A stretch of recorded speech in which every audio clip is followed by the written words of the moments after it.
Greetings from the right coast. This is Mad Shad. February is Black History Month. I don't know. Yeah, I found out about that. I just remembered. I've been having a lot going on. So, Black History Month. Yes, so I wanted to go over some Black history. In two of my favorite history genres is Norse, Viking, and Japanese. So just some quick little things here. Bjorn Ironside and Hastin, it was a minor chieftain that rolled with Bjorn Ironside when they went into the Mediterranean.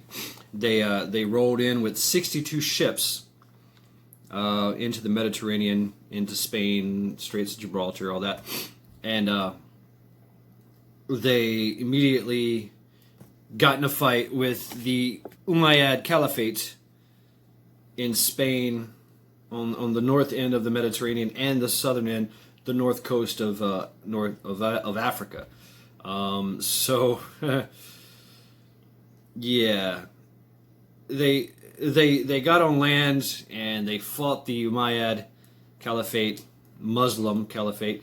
Interesting fact. Note that they called the Norsemen, or is it Majus, Muslim for God cursed them.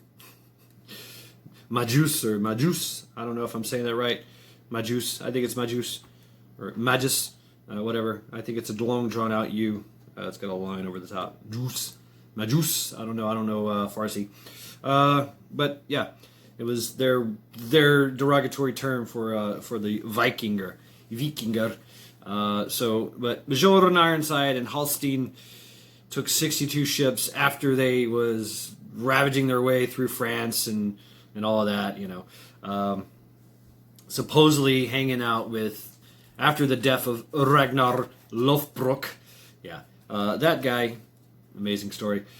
And after they did some stuff in France and Paris, they came down through Spain and into the Mediterranean, where they raped, pillaged, and plundered and sacked their way through. And they also did some trading. They wouldn't always, go fight, kill. They would, say, hey, you want to do some trading? Let's talk. So it wasn't always Viking time, but a lot of it was. So the story is that, which it comes from the Fragmentary Annals, which is a fragmentary report. Actually, it's a report by the famous Ibn Halahin and Farin of the 13 Warrior guys. It was the same kind of annals. It was the roads and maps of the Muslim Caliphate world, their world view, and a lot of it was. It was kind of like, look, you better, if you were an author of such books and reports to the emperor, the king, the caliphate leader, whatever, it would be in your best interest to make everybody look like heathenish fools, dirty barbarian heathens and make them look bad, so that the Muslim caliphate looks good. So, because if you didn't tell that good story, off with your head. So it would behoove you greatly if you came up with a good story that would shed good light upon the caliphate, upon your Muslim brotherhood. So making everybody else look heathens and infidels, and you being the prim and proper civilized Muslim that you were. Anyway, I digress on that. We could spend hours on that as well. So the Bjorn Ironside and Halstein. It doesn't really say who they were. And this happened around 859. 859.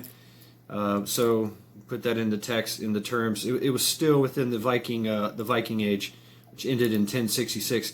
So they fought their way in and out of Spain. They went through. They lost 2 ships to cannon fire. Yeah, they had cannons. the Muslims in Spain and in the Umayyad Caliphate were no joke. They owned the Mediterranean, all right, all the way up to Italy. They owned that motherfucker and they were seasoned, hardened veterans of many wars. So it was probably one of the Vikings, the Norse, probably one of their best fights. They actually met a warrior race that knew what the fuck they were doing. The Britons actually didn't. They were able to conquer the whole fucking place. But later on, they got a clue. 1066, they got the clue, and they whooped that ass. They whooped that Viking ass. So anyway, going on. The story is at 859, the Battle of Morocco, or, well, present-day Morocco. At the time, it was called something else. It was called Mauritania. And basically, it was the Kingdom of Berber. I'm not going to trill shit. I'm not going to trill my arse today, not on us. But in the city of Nakur. Okay, well, I trilled that one. And the king of Berber and the Norwegian force, the Majus, they had a big old fight. They had a big old fight in the city of Nakur. And boom, boom, boom, they were fighting each other. Something happened. Somebody went forward. It could have been Holstein, they say, maybe. But he cut off the hand of the Berber king. And the Berber king retreated. Everybody retreated back to their respectable camps for the day after the battle, and they vow to rise up the next day and fight to the death. Both sides lost a lot of men. It was a very costly battle, but in true Viking fashion, they woke up early morning. They took their showers and bathed. It actually talks about this in the thing that they were shocked that such barbaric Majus would actually bathe and comb and fix themselves for battle, whereas the Berber men fled. They ran away. They run away because the king himself, after he had got his hand cut off, he left. He was like, I'm out of here. Screw this. I'm out of here. And of course, when your king runs, you run after him too. It's just the way it was. Oh, king's leaving. Well, I'm not going to stick around and fight. So that ensued that the Norwegians went on a massive, the Majus, the Viking Majus, went on a massive raiding campaign and ravaged the land for 8 to 9 days. Sacking and enslaving everyone in the city of Nakur. That's probably how it's supposed to be said, in Nakur, in present-day Morocco. It's they don't really know how many slaves they took. Obviously, they were black, black Muslims.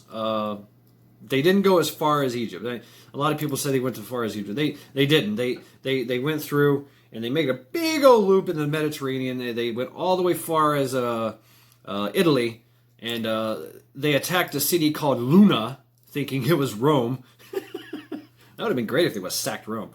If they just went farther up, they would have met with the and went into the Black Sea. They would have met with the rest of the Vikingers of antiquity, the Kiev. Which went down. They traveled that river all the way through Asia Minor, Asia and Europe Minor, making its way into at the time Rome. And Rome was actually doing a lot. Constantine Rome was actually doing a lot. There was a lot of Vikings doing mercenary work and protectiari and things like that. But anyway, I digress on that. Oh man, I'm just throwing all kinds of stuff at you. But anyway, so Halsten and Bjorn with their 60 ships, loaded with loot. They had been through the North African coast, and they were trading and raiding. They bought and sold, and they amassed so much gold and silver and all kind. They looted everything, and then they traded. They took their loot and they traded with everybody, and they had a bunch of slaves. It's not really known how many. It was a vast amount of slaves. Most of them being women and children. They were indeed the most profitable. Because the men themselves were fighting. There were some men slaves that were taken, Moroccan men, the Moors, and so. But a lot of this is interesting to note that a few Viking men stayed behind, or were taken in or captured by the Umayyad, or is it Abbasid? Possibly the Umayyad and the Abbasid took them capture and forced them to convert into Muslims. So that's the idea of the Muslim Viking coming out. And later on, they were forced to convert into Christianity. So you can imagine being a Viking. You're a Norse, believing in Odin and Thor, and then boom, now you're a Muslim, and you're believing in Muhammad and in all the virgins, and boom, okay, now I'm Christian and it's all about Jesus. So kind of just converted. Yeah. Anyway, so there's an interesting talk that the Moors actually had some Viking blood in them, because when you take in when you back in the day, slavery was slavery, but it was kind of like you're a slave. You're my slave. I bought and paid for you. You get to know him. You're like, okay, you're part of the family now. You're okay in my book. And so it wasn't all like beat you to death. And maybe it was in some. I'm sure it was. I'm sure there was a lot of that going on. But later on, when you were sold into captivity, you got to your final destination as a slave, you were kind of like just given carte blanche and your freedom, and you just did what you want. A lot of them married. A lot of them, if the social caste system allowed it, that's the thing. Is you were in a social caste system in whatever culture you were in. So if that social caste system that you were sold into allowed for you to marry up, if you will, or marry sideways, or you could only marry within your own caste system, which was very prevalent in a lot of that medieval and Viking age time, and especially in the Mediterranean. A lot of cultures did that. Muslims in the caliphates, they required you to. A lot of people would, if they were taken slave or captive, you could be freed if you converted and you became a Muslim, because then you could, because the Quran says that you cannot take another Muslim as a slave. Oh, okay, well that Massa, Halu Akbar, motherfucker, free me. And that's what happened. That's actually what happened. Is they would proclaim their allegiance and fealty to Muhammad, and boom, now they are now freed.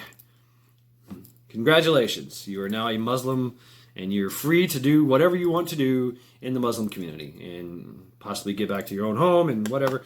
We're talking about huge distances. But so anyway, I digress. The story is that Bjorn and Halstein made their way through the Mediterranean, through the North African coast, all the way up to Morocco, the city of Nakur, and raped, pillaged, and plundered. Took a bunch of slaves on their 60 ships. Okay, this is the math here is very important.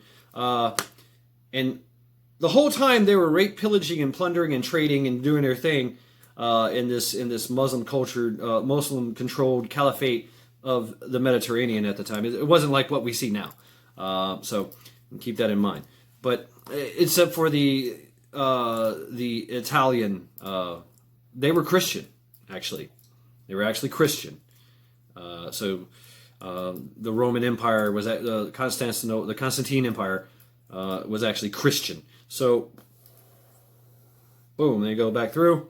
They come out. The whole time they had been doing that, the caliphate that they encountered in the beginning, the hardened, seasoned warriors in Spain that gave them so much trouble, and they lost 2 ships too, was watching them the whole time, had them under surveillance, and was giving full reports of their movements and whatever. It's very, because they knew, well, are they? Because you're going to go in. Are you going to come back? Well, what's their MO? They're Vikings. They like to rape, pillage, and plunder, go back home, and have fun with all their toys that they just found. Oh, okay. Well, let's just wait. Yeah, you follow them. Keep me up to date on their location and their progress. And when they come back through, we're just going to annihilate them. And that's exactly what they did and tried. The Bjorn Ironside and Halstein, they came back through with their 60 ships, and it was a massive battle. The Caliphate prevented them from disembarking and getting in a land war, and just literally just bombarded them and with arrows and cannons, and they pulled up next to them with ships, and just boom, boom, one by one, they destroyed the Viking fleet, and they got them down to 20 ships. So there's a lot from that. There was 869, 860, roughly 860. So there is which a lot of treasure is down there anyway from a lot of other battles. So there's a lot of Viking treasure, Muslim treasure, Viking booty that is down there near the Spain opening there, where they just sunk their ships just mercilessly. They got out with 20 ships. They scattered the Viking fleet. The 2 ships, one ship had Bjorn Ironside in it, and the other ship had Halstein. They went to Ireland with once they got everybody together. No. First they went back to France to lick their wounds and to, oh my God, whatever. From there they might have disembarked a lot of slaves there in France. Doesn't really say, but it does say that, and this is backed up by the by Ireland, is that because there was a huge Viking presence in Ireland, from Bjorn and Halstein, and because of what's his name, Ivar the Boneless, which may or may not mean he was boneless. So very speculative. But so they went back. They went to Ireland and around the city of York, I think it was, and they presented these black folks, these Moors, these Mauritanians or Moroccans, and it says that they stayed there for a very long time, and it's backed up by some of the burials that a lot of women were found. A lot of children were found. A lot of men were found, and so they continue to grow and spread, and a black Irishman is actually a real thing. So it's a transplant, but there's stories in Ireland. You can look those up. I'm not going to go into those, but there's stories in Ireland where they were not really slaves. They were kind of like their own little community. Just leave us alone. We're gonna just till the land and grow potatoes and sheep and goats, and don't fuck with me. That happened for a long time. And then of course there's mixtures. There's always going to be the mixing of the races. Always. Matter of fact, in the Norse thing, they talk about a lot of that. Jungle fever. Norse jungle fever. So, thus is the saga of Bjorn Ironside and Halstein, and their taking of some slaves from North Africa to Ireland. It's also interesting to note that the men were called Blauthermen or Blaumen, meaning blue man or black man. Blauthermen. Some might have went to Denmark, and I think 2 went to Denmark and 2 went to Sweden. but a majority of them went to Ireland. And so and that's where a lot of black folks in the British Isles are actually, many, many generations older than you think. So there you go. A lot older than ours, actually. So Blauther, Blaumother, Blauman. There's so many words like that, and it was a curiosity. It was a major curiosity. Another interesting one, which happens later on, and it has to do with America. Yes, that is correct. It is very, very possible that a black Viking helped discover America. Yes. So we all know the story of Eric the Red. He had a son named Leif Erikson. Eric the Red actually did come over in Vinland. His saga, he went to Iceland. They kicked him out of Iceland. He went to Greenland. They kicked him out of Greenland, and he was supposed to go to Vinland, this new place, which he may or may not have done. But he came back to Greenland, and his son, Leif Erikson, his son went to Vinland. But Eric was known as a fiery, hot, murderous redhead. That's why his name was Eric the Red. But he kept a group of thugs with him. That's because when you're a badass, you surround yourself with more badasses, and that's just how you roll. If you're a badass and you're going around doing that shit, other badasses want to roll with you. And so one of them, his name was Thorhall.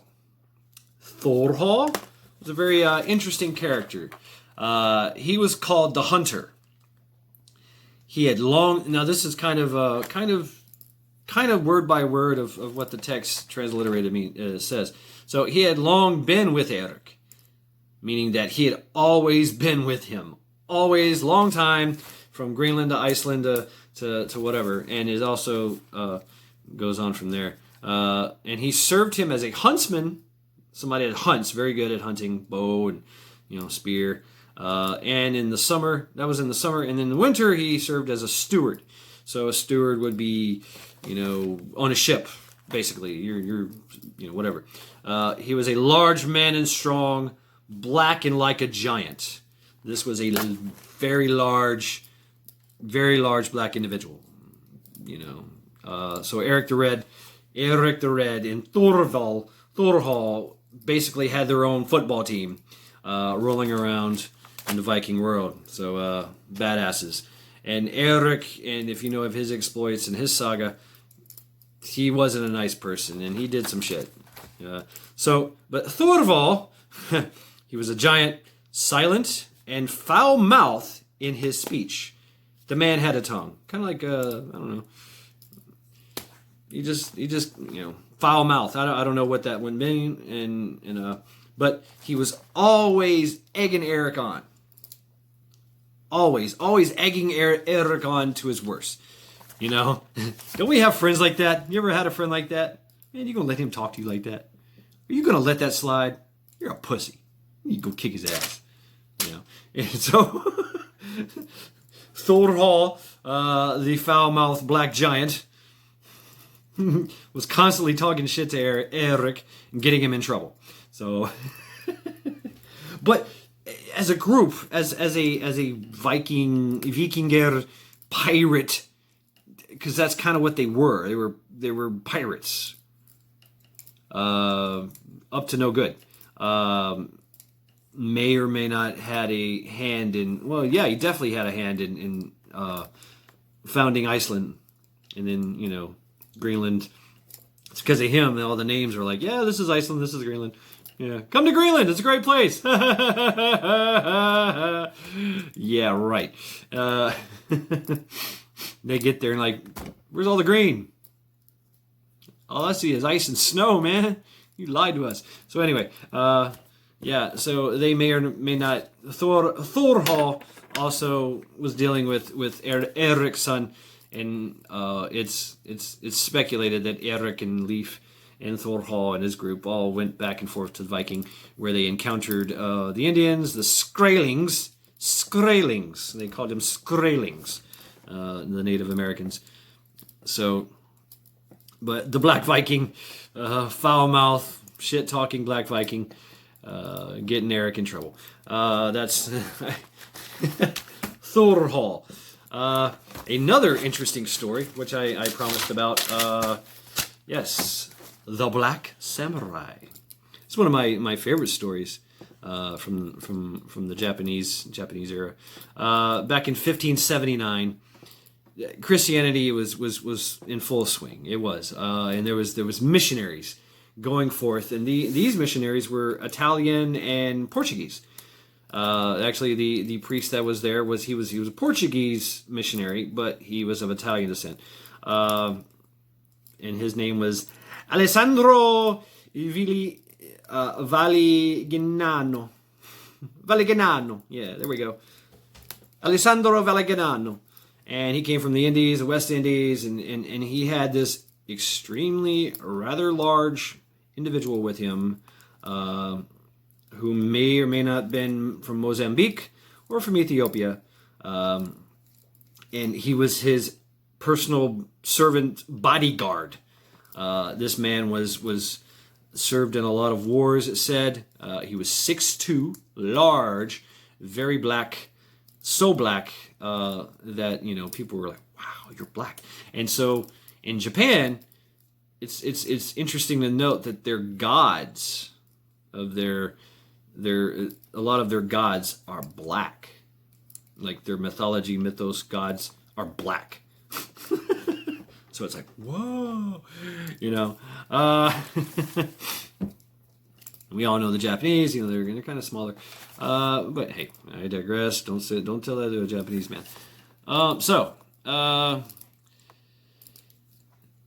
They're walking around, and this black guy, we're going to call him, his name that we know is Yasuki. Yasuki. He could have another name, we don't know. He could have been from Mozambique, he could have been from Ethiopia, don't really know.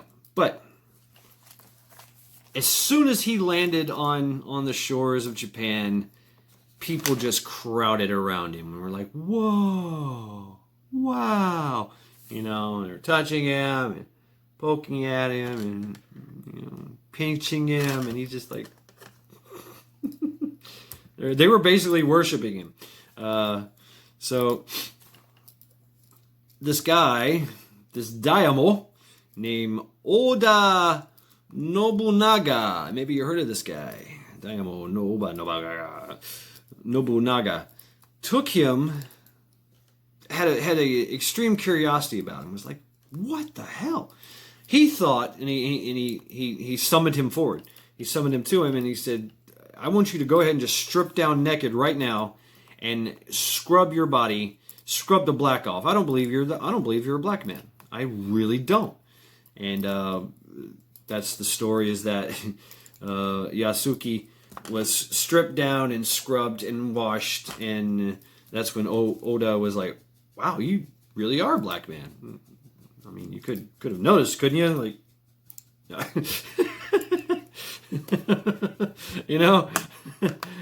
as opposed to. But anyway, I'm getting in the gutter here. So going on with the story. So Oda Nobunaga took Yasuki in and made him his weapons bearer, which means that he held Oda's sword. And, and when Oda said, hey, my sword, here you go, sir.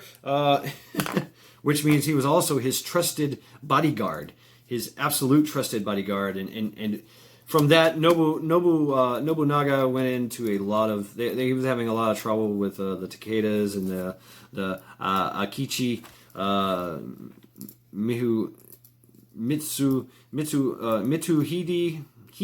Heidi, Akichi, Mitsuhadis, and so it was a lot of fighting going on. So, but Yasuki was prized. He made him his own special sword. If you know anything about the katana, it's a certain length. Well, Yasuki got a bigger sword because he was a bigger guy, bigger, stronger, 6'2", brimming with muscles. He had to have his own armor custom made just for him because he was so big.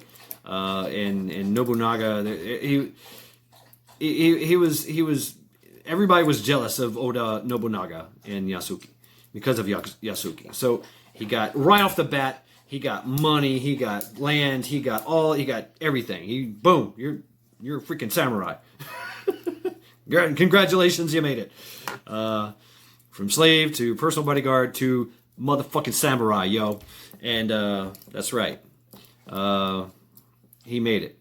So Yasuki goes throughout, his I don't know how long it was, but well, yeah, we do. 1879 to 1852. 1852 is when he had to watch the I think it's called the Hoshi incident, where Oda Nobunaga fucked up, and his generals demanded that he commit seppuku, forced suicide in front of them. So Oda Nobunaga basically killed himself in front of everybody, and Yasuki had to watch and couldn't fight back. The story is that they possibly had him, on guard, but he probably could have just shing and just beheaded everybody. Who knows? But he had to stand and watch, which was required by honor. Which he went to the heir of Oda Nobunaga, which was Oda Nobutada. I think it was maybe his older son, and went on and fought and captured. Was trying to fight and capture because there was a lot of fighting going on, kind of like a civil war, a major civil war. Like if you can imagine our states fighting each other, that's what was going on in Japan. And then when one state was captured, another state, it became a bigger state, until eventually somebody won all the states. A big game of Risk, if you will. Exactly what it was. So, Yasuki goes with Oda Nobutada and fights, and he fights Akichi Mitsuhide. Akichi Mitsuhide. We're just going to call him Akichi. Akichi destroys Nobutada's army and captures Yasuki, and he's like, wow, no shit. He knew that he could not entice him because of his honor. He was so honor bound, but because he wanted him. He wanted Yasuki on his side now. He's like, I'll give you everything. Absolutely everything. Anything you want, you got it. I'll give you... You want to be a daimyo? I'll make you a daimyo. You'll be daimyo. You'll be Yasuki Mitsuhide. And you'll go forth and conquer in my name. And Yasuki's like, nope. I'm Oda. And he's like, okay, well, there's no pleasing you, so I don't want to kill you, but I'm supposed to. So we're going to have you...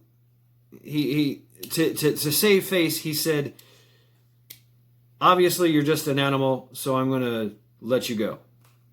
It's kind of weird how that works, but that's how he saved face without having to kill him. Because he didn't want to kill him. He wanted to have him as his own. So the story is that Yasuki was delivered to a Christian church in Kyoto, and that's where the mystery begins. Many stories speculate that Yasuki met back up with Alessandro and was like, oof, brother, have I got a story to tell you? So his went back as a bodyguard. Can you imagine that? Hey, Alessandro, it's me, Yasuki. Have I got a story to tell you, man? Let's get the hell out of here. That's one idea. Probably it's very possible. He was a hunted and wanted man. Yasuki was, because after Akichi let him go, his enemies were like, "What the fuck are you doing? You just let the most powerful freaking samurai go, and now he's running the lands, doing whatever the hell he wants. We need to kill him. We need to hunt him down and kill him." And so he was on the run. And plus, he was a Nobunaga. He was a Oda Nobunaga, and they were being hunted down. The whole Oda clan was being hunted down and killed, because it's just the way it is. It's honor bound and all that shit. So there's many other stories that branch off from that as well, and I'll let you figure that one out. But so the story is that another story speculation is that he had a wife, and that he and his wife ran away with all this accumulated wealth that he had, and he ran inland into China, into the conquered loyal states, and lived his life, and died an old man in the mountains. I don't know. And of course, there's the idea that he was indeed hunted down and killed. But that is the story of Yasuki, the Black Samurai. Great story, I think. So, yeah. Oh man, I'm gonna let it go for now. It is currently 1:30 here, and tomorrow is Monday, and I've got possibly some mediation to do. See what happens. Maybe I get to stay, but maybe not. So, this has been Mad Shad for Black History Month, and I'm out.